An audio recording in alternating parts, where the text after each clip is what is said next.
Math Gad.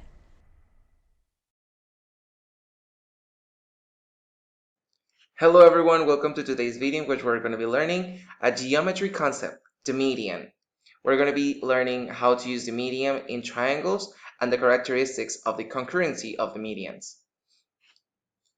So guys, the median of a triangle is a line segment joining the vertex to the midpoint of the opposite side and thus bisecting that side, as we can see in the definition up there. So if you have A, B, and C, a triangle A, B, and C, we can actually draw three medians. So as you can see from the definition, it joins the vertex to the midpoint of the opposite side, right? So the median that goes from A to the opposite side would actually look something like this, right? So it goes from A to the opposite side, which means that if the total distance was 10, then C to this point is going to be 5, and from this point to B is going to be 5. So it bisects the point, right? The line.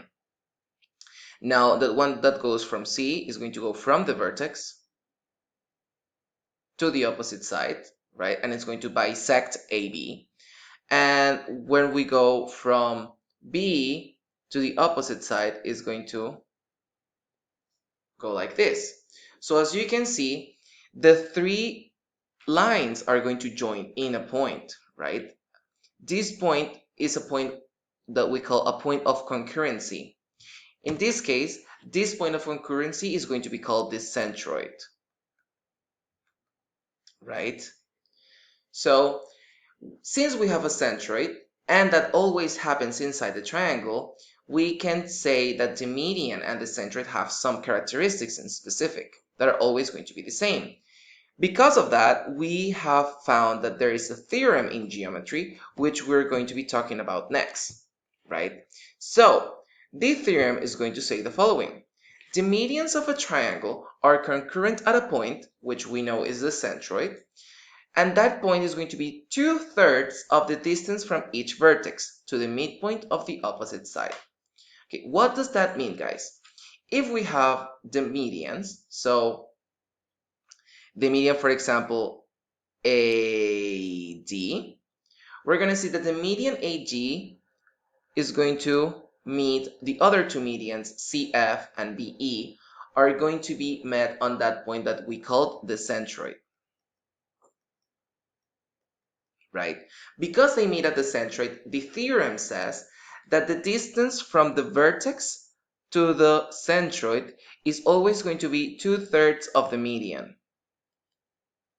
right? Which means that the rest, so from the centroid to the opposite side, is going to be 1/3 of the median. Okay, so we can actually express it this way.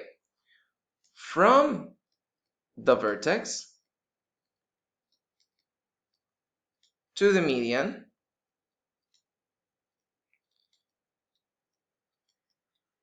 centroid, we know that it's going to be 2/3 of the median's length, right? That is why here we have that AG is going to be 2/3 of AD. BG, which we have here, is going to be 2/3 of the total distance, which is BE. So from the vertex to the centroid is always going to be a 2/3 of the total distance of the median. So from C to G is going to be 2/3 of C to F. So you guys have to know that in order to solve real life situations or geometry problems, right? So let's find what is being asked in this problem. So in this situation, we have that we have to find the length of each median. So we know that this is going to be the centroid, right? Now, we know that centroid, let's put that the centroid is going to be Z. We are going to call the centroid Z. So we know that from Z to E, the length is of 8. From Z to F, the length is going to be of 9. And from B to Z, the length is going to be of 24. And we want to find the length of the medians. So the three medians are going to be BD, right? So BD, CE, and AF. Those are going to be the three medians. Now, how can we find the length? We know that the distance from B to Z, since it's from the vertex to the centroid, it's going to be 2/3 of the total median. So it's going to be 2/3 of BD. But we know that BZ is 24. So 24 is going to be 2/3 of BD. In order to find BD, we just have to substitute. So these 3 passes and multiplies, and the 2 divides. So it's going to be 3 times 24 divided by 2 is going to be BD. So 3 times 24 is 72 divided by 2 is going to be 36.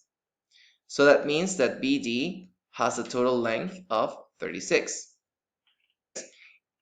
We have to remember that from the vertex to the centroid, the distance is going to be of 2/3 the total. And from the centroid to the side is going to be 1/3 of the total. So in this case, we know that ZE is going to be 1/3 of CE. So if ZE is 8, that means that 1/3 of CE is going to be equal to 8. And we have to multiply, so 3 times 8 is going to be equal to ZE, and we know that it's going to be 24. So CE is going to be equal to 24, and that's how we find it. Now we're going to do something very similar to get AF. Now in order to get AF, we know that ZF, which is equal to 9, is equal to be 1/3 of the total median, which is AF. So we know that 9 is equal to 1/3 of the total, right? So that means that 3 multiplied by 9 is going to be AF, which means that 27 is going to be the length of AF. And there you have it, guys. We have found the three medians. On the first one, we just had to use the 3/3 of the total, and in the other two, we were given the lower halves, so we have to use 1/3. And that is pretty much it for today, guys. So make sure you copy, watch the procedure, and I'll see you guys tomorrow. Bye-bye. Check out these other videos to improve your math skills, and make sure you click that subscribe button to make the community grow. Follow ohmathgad in its social media accounts, drop a like, a comment below, and see you on the next one. Bye!